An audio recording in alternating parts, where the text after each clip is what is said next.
Oi gente, tudo bem com vocês? No vídeo de hoje eu vou contar pra vocês como é a experiência de estudar numa universidade americana. Eu estudei na Brigham Young University, a BYU Idaho, online, e não é mais fácil porque é online. Na verdade, você precisa de bastante dedicação e eu vou contar tudo pra vocês, como são os conteúdos, como são as notas, os trabalhos e tudo mais. Então, se você quer saber sobre isso, fique aqui comigo no vídeo e sejam bem-vindos ao Mundos de Gabi.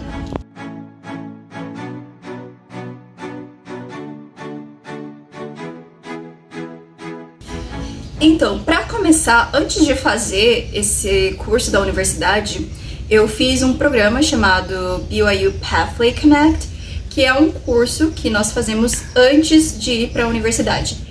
Para conseguir ir para a universidade, nós precisamos encerrar esse curso com uma nota pelo menos B. E eu vou explicar um pouco melhor como funciona esse sistema de notas. Então, precisamos ter pelo menos B. Quando eu me inscrevi nesse curso do Pathway, na verdade eu queria me inscrever no curso de inglês, porque eu já tinha um certo nível, mas eu queria avançar. E quando eu fiz um teste para saber se eu estava apta para ir para aquele nível de curso de inglês, na verdade eu consegui uma nota suficiente para ir para o Pathway. Concluindo esse curso, tirando A, o mínimo é B, eu pude ir para a universidade, a Brigham Young University, a BYU Idaho, online. Eu fiz o curso, eu apliquei para o curso de Applied Health, saúde aplicada. Então vamos começar como funcionam os semestres numa universidade americana.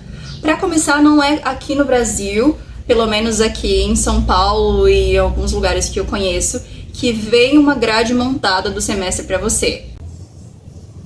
O cachorro da minha irmã tá aqui, fazendo companhia. E o que acontece é que você tem o mínimo de créditos que você pode pegar no semestre e o máximo de créditos que você pode pegar no semestre. Então você tem que pegar no mínimo 6 créditos, sendo que cada crédito corresponde a 3 horas. Então cada crédito corresponde a 3 horas. Se você pega 6 créditos, 6 vezes 3, 18, você tem que dedicar pelo menos 18 horas estudando. Eu precisava dedicar pelo menos 18 horas na semana estudando. O máximo de créditos que você pode pegar por termo é de 18 créditos. Eu vi que tem alguma coisa que você pode fazer, pedir uma autorização que dá pra pegar até 21. Só que assim, com 6 créditos, eu que tinha que trabalhar e fazer outras coisas, já era, assim, puxadinho. Então, se você pegar 18 créditos, você não consegue fazer mais nada da vida. Inclusive, eu admiro quem consegue pegar 18 créditos, porque você vai fazer só isso da sua vida, estudar. E funciona da seguinte maneira: você tem um plano que você consegue fazer, e nesse plano você coloca quantos créditos você pretende pegar por semestre, e lá vai dar quanto tempo você vai levar para se formar. Então, quanto mais créditos você pega por semestre, mais cedo acaba o seu curso, e quanto menos você pegar, mais tempo vai durar esse seu curso. Eu cheguei a cursar um semestre e eu dei uma parada por motivos pessoais. E no momento eu estou fazendo enfermagem numa escola, numa universidade brasileira. Agora eu estou cursando enfermagem, mas eu pretendo futuramente voltar e concluir. Uma outra coisa interessante é que você não precisa fazer o curso inteiro para você conseguir receber uma certificação. Você tem 3 níveis, então você pode concluir uma parte, ter o primeiro certificado, concluir uma segunda parte, ter um segundo certificado, e aí quando você concluir todo o curso, aí você recebe um certificado de bacharelado, a Bachelor's Degree.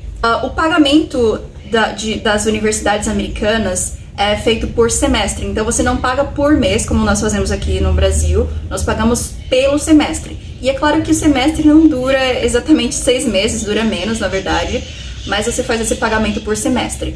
Nessa universidade que eu fazia, como eu fui pelo Pathway, eu recebi um desconto, então o valor era bem acessível. Por esses 6 créditos eu pagava $100 e poucos, eu pagava com cartão de crédito, e aí tinha o IOF ainda, né? Mas ficava cerca de 600 e poucos, ali perto dos R$700 por semestre. Vamos à parte dos estudos. Então, na universidade, você nunca deve fazer isso, você nunca deve procrastinar estudos, porque se você quer realmente aprender, não tem como procrastinar, não dá pra aprender tudo de 2 dias, um dia antes de terminar, de vencer os prazos que você precisa cumprir. Porém, na Universidade Americana, quando eu fazia o curso, por exemplo, eu tinha deadlines, que eram os prazos para entregar determinadas atividades, determinados trabalhos. E eu tinha 2 deadlines por semana. Então, eu tinha uma deadline, um prazo para entregar um certo trabalho na quarta-feira e uma outra para entregar no sábado. Então, eu tinha que estudar o material, tinha capítulos por mês, então eu tive que, no começo do curso, comprar um livro digital, e era um preço mais acessível.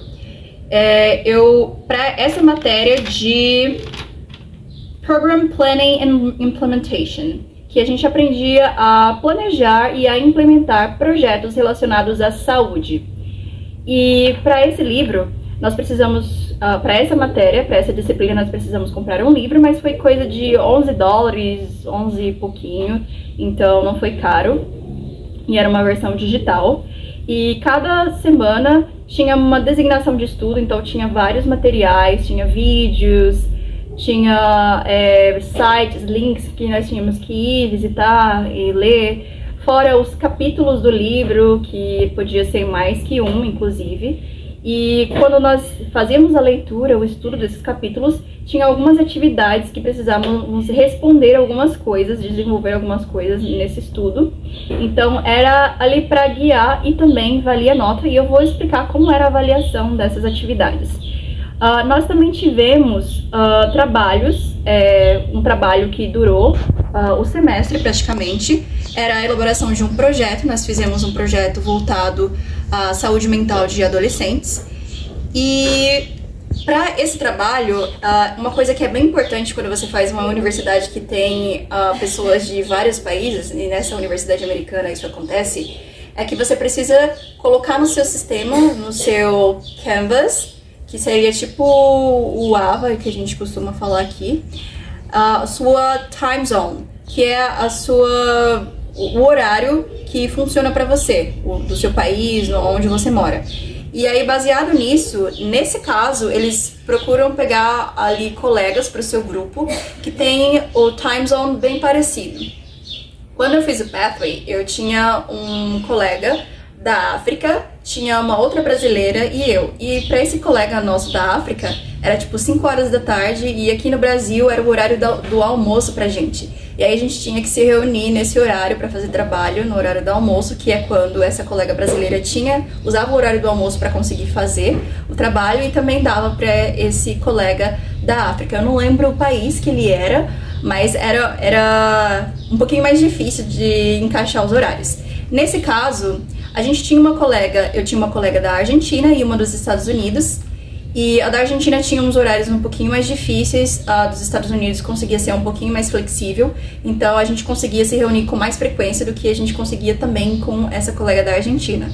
Então essa parte do time zone é importante pra gente conseguir conciliar horários. E algo que é bem interessante é que a gente pode ter tanto pessoas bem jovens, quanto pessoas mais velhas, pessoas que já têm famílias, que são casadas, que têm até netos. Inclusive uma das minhas colegas tinha até netos. E é bem legal porque é uma troca de experiências, a gente consegue aprender bastante. E não tem essa coisa de, porque a pessoa é mais velha, tem algum certo tipo de preconceito, não. Todo mundo trabalha e colabora igualmente. E lá é uma coisa que é bastante comum. As pessoas mais velhas também têm oportunidades de estudo, têm oportunidades de trabalho. Eles não têm essa coisa de oferecer vagas apenas para jovens. E tínhamos tutorias. Eu nunca marquei tutoria, no Pathway também a gente tinha direito à tutoria. Você vai lá, marca um horário para ter um tutor direcionado a algum assunto específico que você tem dúvida. Porém, eu não cheguei a fazer isso. Eu não lembro se na faculdade também, mas no Pathway eu lembro que a gente podia fazer isso. Eu procurava sempre assistir as aulas que tinha lá, os vídeos e tudo, e aí eu conseguia pegar daquilo ali. E na faculdade eu já estava acostumada com essa questão de ter autonomia. Então, para esse tipo de universidade, você precisa ter bastante autonomia e autodisciplina. Porque, como eu falei, não dá pra procrastinar, até porque você tem deadlines cada semana pra cumprir. Então, se você não cumpre, você não vai ter aquela nota. E mesmo que você faça isso, é bem complicado porque é muito material. Se você vai procrastinando, você não consegue acompanhar e absorver e aproveitar efetivamente. Então, vamos às notas. Como funciona o sistema de notas? As notas não tem aquele sistema como estamos acostumados aqui no Brasil de 0 a 10. Lá é por percentual, que é transformado numa letra. E aí vamos ter o GPA, que é o Grade Point Average, que é a média de notas. Eu não sei se vocês perceberam, mas quando você se forma, por exemplo, lá no ensino médio, aparece lá no final a sua média geral ali. Então a gente tem no sistema de notas americano o GPA, que vai até 4. Então se você tem um GPA 4, você é o gênio. E se você estiver perto de 4, também é muito bom. Então, para você conseguir A, B, C, por exemplo, a gente tem a porcentagem da nota. Então, se você tem acima de 94%, tem algumas coisinhas assim, mas eu não lembro exatamente, acho que 96% você tira A, um pouquinho menos, aí vai para B, C, D e assim por diante. E aí, posteriormente, essa nota percentual é convertida no GPA. E aí, para cada atividade, trabalho, nós temos a rubric. Temos lá uma tabela onde é especificado cada um dos requisitos que vão ser avaliados, que precisam estar no seu trabalho ou no seu exercício. Então, o que você precisa ter na resposta, o que você precisa ter no trabalho. E aí tem a nota máxima que você pode ganhar, caso você alcance todos, cumpra com todos os requisitos que precisa ter na sua resposta, no seu trabalho, por exemplo. Se tiver uma coisa a menos, qual vai ser a sua nota? Se tiver tantas coisas a menos, se o seu trabalho, sua resposta tiver só isso, vai ser essa nota.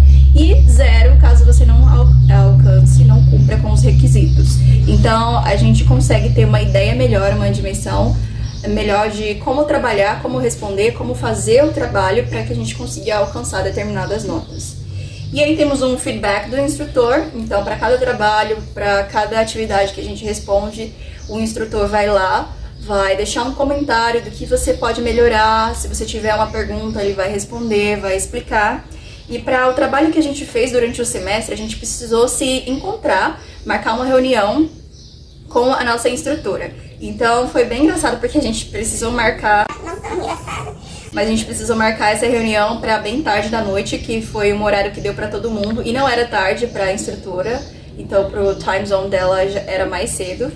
Então era mais de 10 horas da noite, estávamos lá fazendo essa reunião para esclarecer tudo o que a gente precisava para conseguir cumprir com o projeto que ia durar todo o semestre. Então não era algo realmente difícil porque estava bem explicado todas as coisas que precisávamos fazer, foi só realmente confirmar e tirar algumas poucas dúvidas, até porque a gente já tinha se reunido anteriormente para discutir algumas coisas, especialmente com uma colega dos Estados Unidos. Então a gente era mais assim, gostava de já deixar todas as coisas bem definidas para já ir trabalhando.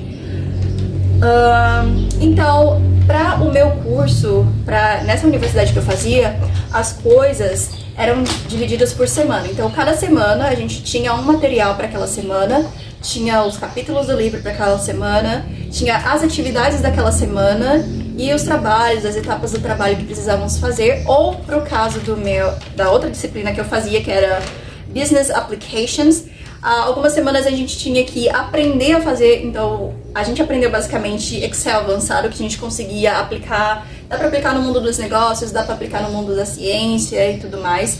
Então nós precisávamos aprender alguma coisa, alguma habilidade, alguma coisa nova para fazer no Excel, para apresentar. Então tinha interação entre alunos, tipo um mural, que a gente conseguia se comunicar, ensinar, fazer comentários, fazer apresentação com slides e colocar lá.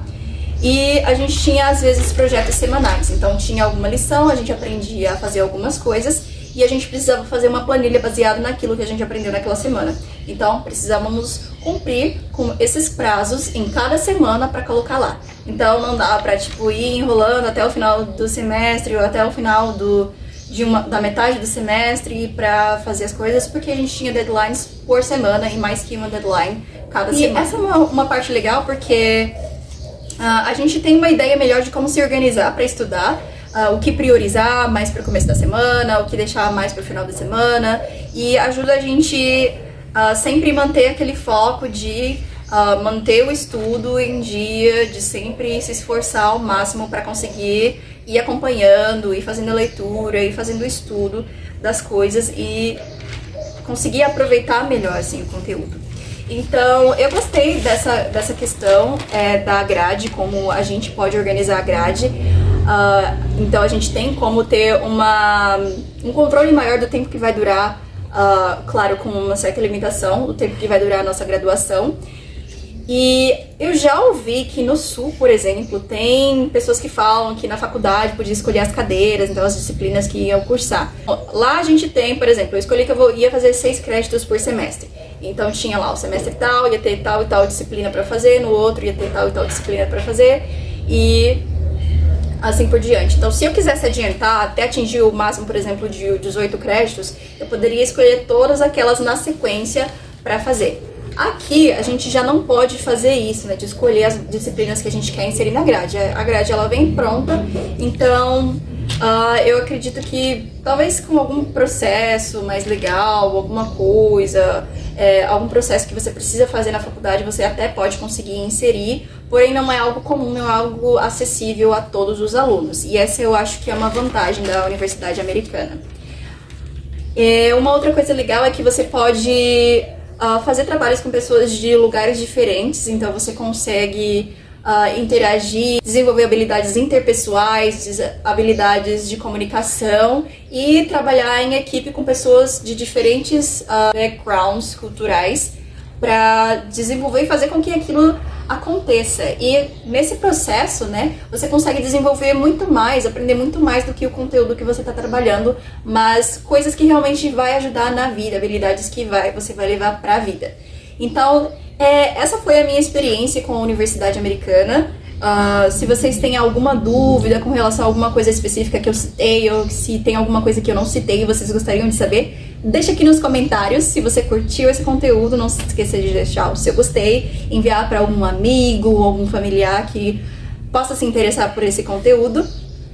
E podem deixar aqui sugestões de vídeos que vocês querem ver aqui no canal. Esse foi o vídeo de hoje, espero que vocês tenham gostado e até o próximo vídeo. Tchau!